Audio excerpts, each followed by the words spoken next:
ശ്രീ സതീഷ് വസന്ത്, ഇവിടെ N വാസുവും A പത്മകുമാറും ഒക്കെ എങ്ങനെയാണ് ഭരണ നേതൃത്വവുമായി ബന്ധപ്പെട്ടിരിക്കുന്നത് എന്നുള്ളത് എല്ലാവർക്കും അറിയാവുന്ന കാര്യവുമാണ്. ഇവർ സ്വന്തം വ്യക്തി താൽപര്യത്തിനോ നേട്ടത്തിനോ വേണ്ടി ഇത്ര വലിയ ഒരു കൊള്ളയ്ക്ക് കൂട്ടുനിൽക്കും എന്ന് സാമാന്യ യുക്തിക്ക് തോന്നാവുന്നതുമല്ല. കാരണം ഇത്തരത്തിൽ ഒരു വലിയ സ്വർണ്ണക്കൊള്ള നടത്തുമ്പോൾ അതെന്തെങ്കിലും പിടിക്കപ്പെടുകയാണെങ്കിൽ തങ്ങൾക്ക് വലിയ രീതിയിലുള്ള പരിരക്ഷ ഉന്നതരിൽ നിന്നുണ്ടാകും എന്നുള്ള ബോധ്യത്തിന്റെ അടിസ്ഥാനത്തിൽ തന്നെയാണ് ശബരിമല അയ്യപ്പന്റെ സ്വർണ്ണപ്പാളി, കട്ടിളപ്പാളി തന്നെ ഇളക്കുന്നതിലേക്ക് വരെ എത്തിച്ചത്. അതിന് അസാമാന്യ ധൈര്യം വേണം. അപ്പോൾ അവരെ അതിലേക്ക് നയിച്ചത് വ്യക്തി താല്പര്യങ്ങളല്ല എന്നുള്ളത് ഇവിടെ കൃത്യമാണ്.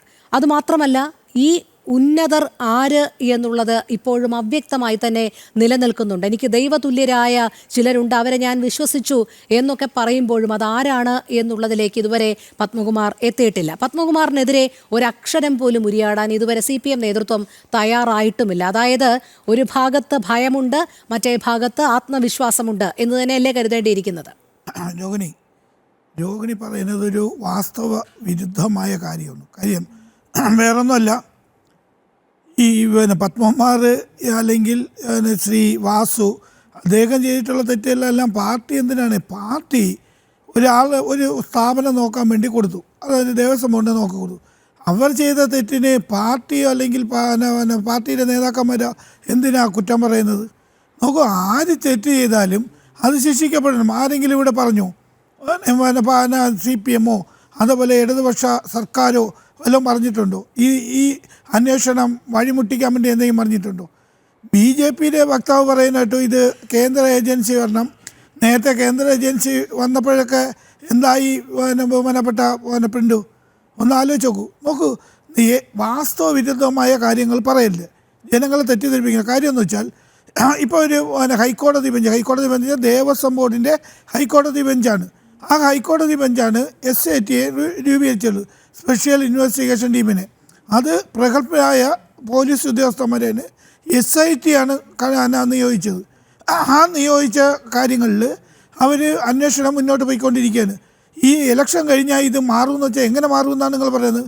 അപ്പോൾ ഈ കോടതികളെല്ലാം പിരിച്ചുവിടുമോ? എങ്ങനെയാണ്? അങ്ങനെയാണോ? അല്ലല്ലോ. അപ്പോൾ ഈ കോടതിയുടെ നിരീക്ഷണത്തിൽ SIT വളരെ ഗൗരവമായി അന്വേഷണം നടത്തുകയാണ്.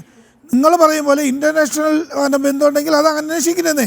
കോടതി പറയാൻ ഇവിടുത്തെ SIT പോരാ, അത് CBIയോ NIAയോ അല്ലെങ്കിൽ കേന്ദ്ര ഏജൻസിയോ പറ്റെന്ന് പറഞ്ഞാൽ ആക്ക് തടസ്സപ്പെടുത്താൻ പറ്റും. ഈ ഗവൺമെൻറ് തടസ്സം പറ്റുമോ? കോടതിയല്ലേ പറയുന്നത്. അപ്പം ഞാനിത് രോഹിണി പറയുന്നത്, നിങ്ങൾ എല്ലാം പറയുന്ന വെച്ചാൽ ഇത് വലിയ ഗൂഢാലോചനയാണ്. എന്ത് ഗൂഢാലോചന? സർക്കാരിന് വല്ലതും അറിയാമോ? അല്ലെങ്കിൽ ഇത് കടകംപള്ളിയുടെ അടുത്ത് എത്തേണ്ട ആവശ്യകത SITക്ക് ഉണ്ടെങ്കിൽ എത്തും. അത് സ്വാഭാവികമല്ലേ? അത് ഞാൻ നിങ്ങൾ പറയുന്നത് രോഹിണി നേരത്തെ പറഞ്ഞു, ദേവസ്വം മന്ത്രിയായിരുന്ന മുൻ ദേവസ്വം മന്ത്രി തന്നെ കടകംപള്ളി സുരേന്ദ്രൻ പറയുന്നു ഈ ദേവസ്വം മന്ത്രിക്ക് ഇതിലൊരു കാര്യമില്ല. സത്യമാണ്. നിങ്ങൾ പറയുന്ന ഒരു കാര്യം വെച്ചാൽ, അത് ആര് ഭരിച്ചാലും ദേവസ്വം മന്ത്രി നാളെ നിങ്ങളാണ് വന്ന് ഭരിച്ചാലും അതങ്ങനെയാണെന്നേ.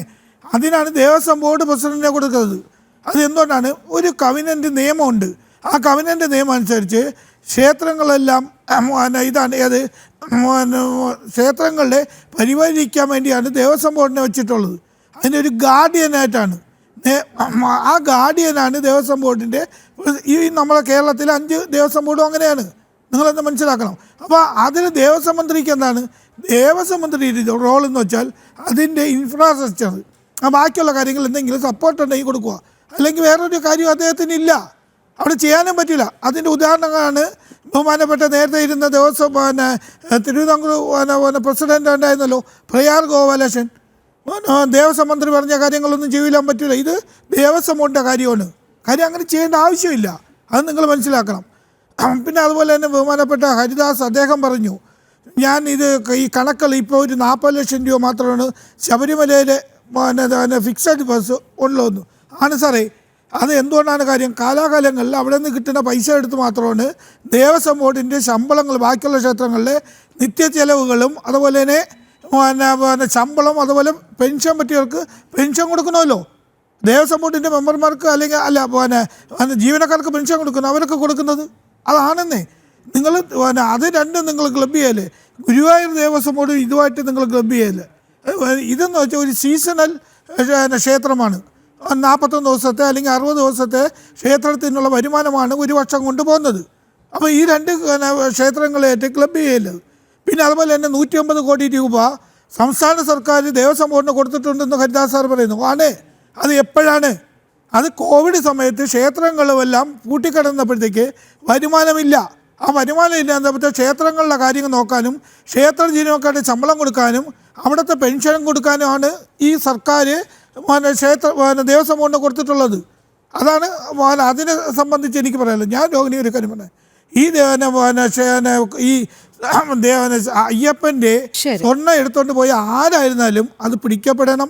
അത് ഈ സർക്കാരിൻ്റെ നിശ്ചയദാർഢ്യമാണ്, ഈ സർക്കാരിൻ്റെ ആവശ്യകതയുമാണ്. ശരി, അങ്ങനെയുള്ള നിശ്ചയദാർഢ്യം വച്ചു പുലർത്തുന്നുണ്ടെങ്കിൽ എ പത്മകുമാർ ഇപ്പോഴും CPM അംഗത്വത്തിന്റെ പുറത്ത് പത്തനംതിട്ട ജില്ലാ കമ്മിറ്റി അംഗമാണല്ലോ, അതിൽ നിന്ന് ഒഴിവാക്കാമായിരുന്നല്ലോ. എന്തുകൊണ്ടാണ് അതിനൊരു തടസ്സം? അല്ല ഞാൻ പറയുന്നത് ജോണി, അത് ഈ പത്മകുമാറിനെ സംബന്ധിച്ച് അദ്ദേഹം അങ്ങനെ ചെയ്യുന്ന ഒരു വ്യക്തിയല്ല. പക്ഷേ അദ്ദേഹം അദ്ദേഹത്തിൻ്റെ കൊച്ചുനാളിലെ അദ്ദേഹം MLAയും ആയിട്ടുള്ള ആൾക്കാരാണ്. നിങ്ങളത് മനസ്സിലാക്കണം. അപ്പോൾ എന്തെങ്കിലും ഇതായിട്ടുണ്ടെങ്കിൽ അദ്ദേഹം ഒരു കുറ്റാരോപിതനാണ്. ആ ആരോപിതനിൽ നിന്നും മാറട്ടെ, അദ്ദേഹത്തിന് നടപടിയെടുക്കും. അതുവരെ മാറ്റി നിർത്താനുള്ള ഇച്ഛാശക്തി പാർട്ടിക്കില്ലേ? അല്ല, 100% ഉണ്ടെന്നേ. അത് പാർട്ടി തൊടില്ല അല്ലേ? കാരണം ഞാൻ പറഞ്ഞത് എങ്ങനെയാണ് പത്തനംതിട്ടയിലുള്ള എ പത്മകുമാറിന്റെ സ്വാധീനമെന്ന് അറിയാം. പത്മകുമാറിനെ തൊട്ട് കളിച്ചാൽ അത് എത്രത്തോളം പ്രതികൂല സാഹചര്യം CPM-നെ സംബന്ധിച്ച് സൃഷ്ടിക്കുമെന്നറിയാം. അത് ഈ വരുന്ന തദ്ദേശ തെരഞ്ഞെടുപ്പിൽ അടക്കം പ്രതിഫലിക്കും എന്നുള്ളതും അറിയാം. അതുമാത്രമല്ല, അങ്ങനെ ഏതെങ്കിലും ഒരു നീക്കം നടത്തുകയാണെങ്കിൽ, പത്മകുമാറിൻ്റെ വായ ഇനി കൂടുതൽ തുറക്കുകയാണെങ്കിൽ, കൂടുതൽ ഉന്നതരിലേക്ക് എത്തുകയാണെങ്കിൽ അവരെല്ലാം കുടുങ്ങും എന്നുള്ളൊരു ഭയവുമുണ്ട്. അതുകൊണ്ട് തൽക്കാലം ഈ തൽസ്ഥിതി അങ്ങനെ തുടരട്ടെ, കുറ്റാരോപിതൻ മാത്രമല്ലേ, അന്വേഷണം നടക്കട്ടെ എന്നൊക്കെ ഇങ്ങനെ പറഞ്ഞ് പൊതുസമൂഹത്തെ പറ്റിക്കാം.